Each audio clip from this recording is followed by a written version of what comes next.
Hey guys, in today's video, we're going to continue on the OpenVAS configuration. I want to let you know that I did get a variety of emails from people indicating that when they install the OpenVAS system, they get this error as we see on the screen. Specifically, the SCAP database is required.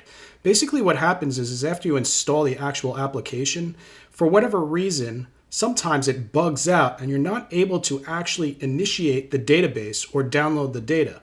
I'm going to show you today how to fix this. The first step in this process is to close out of any open web browsers, specifically ones that are pointing to your OpenVAS setup. And obviously to do this, we're just going to click on the X.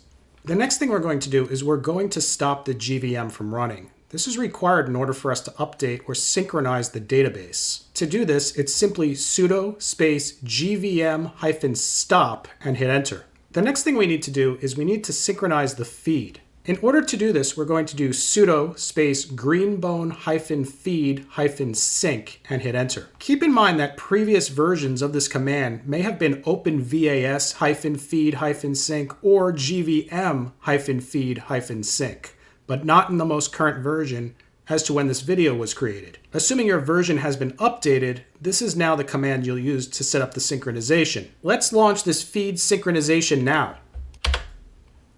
Be patient. This synchronization may take some time.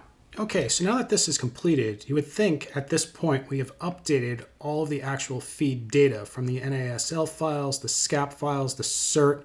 We could see the actual downloads occur in here, but this is where this bug actually lies inside of the updating of the feeds. You see, what we've done now is we've established the database, meaning that the database has been created and we've attempted to download the files to the database, which may or may not have actually completed.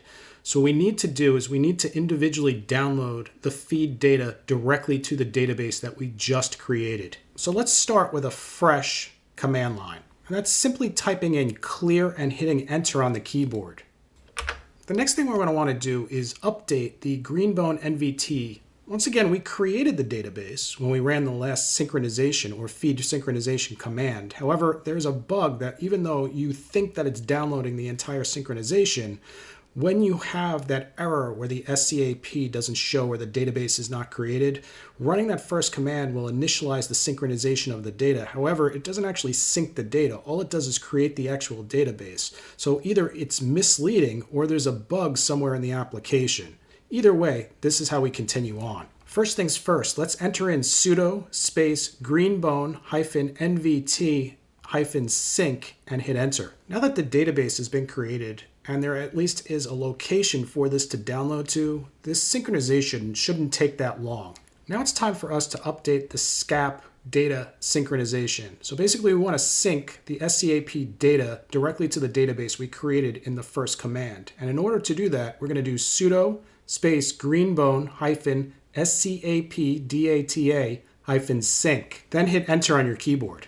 Once again, this shouldn't take too long to finish. Next, we have to update the cert data. To do that, it's just sudo space greenbone-certdata-sync and hit enter. Once again, this process shouldn't take long since we've now created the database, so there is structure for this to download to. Next, we have to synchronize the actual user control configuration with the NVT. Now, I am not sure 100% why this is required since we were able to do this without using the hyphen or rather the user underscore GVM account.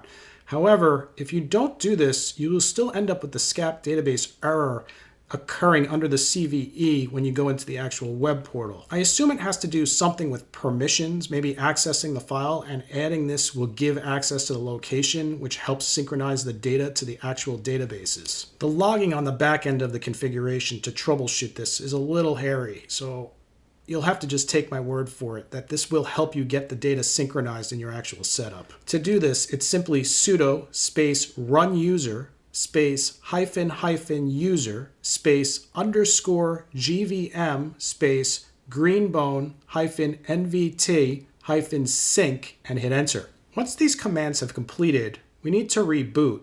And in order to do that, it's sudo space reboot space now and hit enter, as shown on the screen. Once you're logged back into your system, you're going to open up the terminal once again. At this point, you're going to enter in sudo space gvm-start and hit enter. Enter in your credentials if prompted and hit enter. This process will take a couple seconds, but eventually the system will open the web UI and automatically launch your Firefox application, or whatever your default browser is on Kali Linux. Enter in your credentials and hit sign in. Now that we've entered in the data, you would think that this would be instantaneous, but you'd be wrong. Navigate to administration. Navigate to feed status.